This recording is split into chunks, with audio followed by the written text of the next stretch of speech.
Can you study in Canada without a study permit? Let's explore this question. But before I continue, please subscribe to our channel and enable notifications.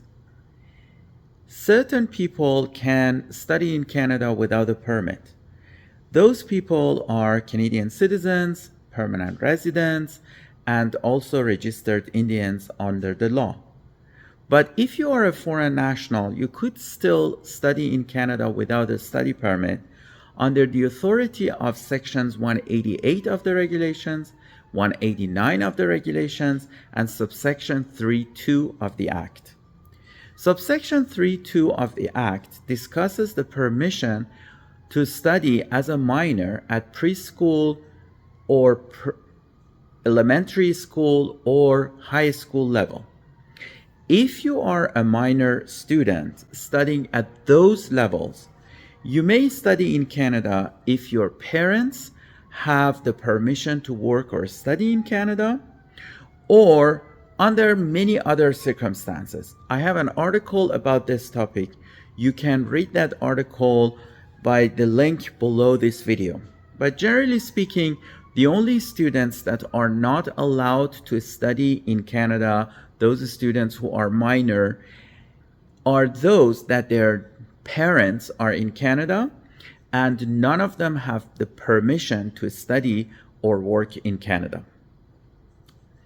Under Section 188 of the regulations, certain foreign nationals may study in Canada without a study permit. Some of those people are the family members or the members of army and also the diplomats that are here in Canada. I don't want to go into the details of that. I have an article about this matter. Again, I will post the link of that article below this video.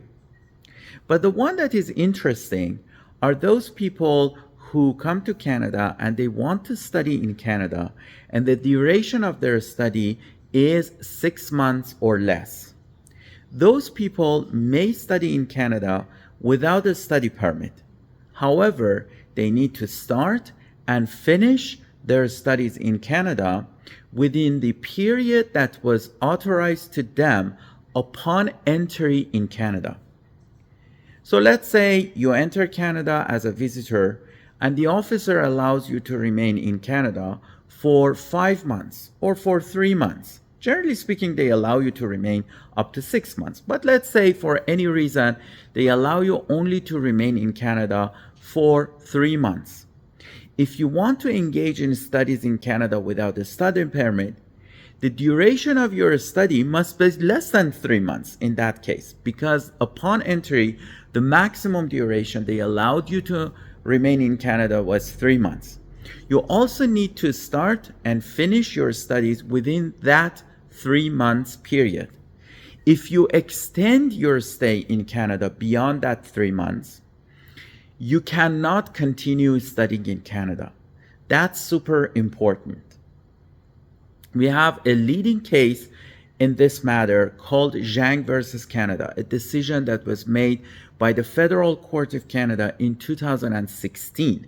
Ms. Jang came to Canada and engaged in studies. She extended her stay in Canada, but her studies went beyond the initial 6 months that the officer allowed her to. Despite that, an officer later found out that she was engaged in unauthorized studies in Canada.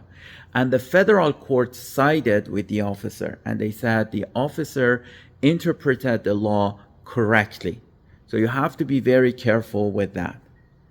Now, there are some interesting observations that we need to keep in mind, though. For example, if you are doing online education, does it constitute studying in Canada? Generally speaking, if you are outside Canada and you want to take online studies in Canada or distance learning in Canada, you do not really need a study permit because you are not physically in Canada, and those do not constitute a requirement for studying in Canada. However, if part of your studies require that you travel to Canada, stay in Canada, then it is likely that you need a study permit.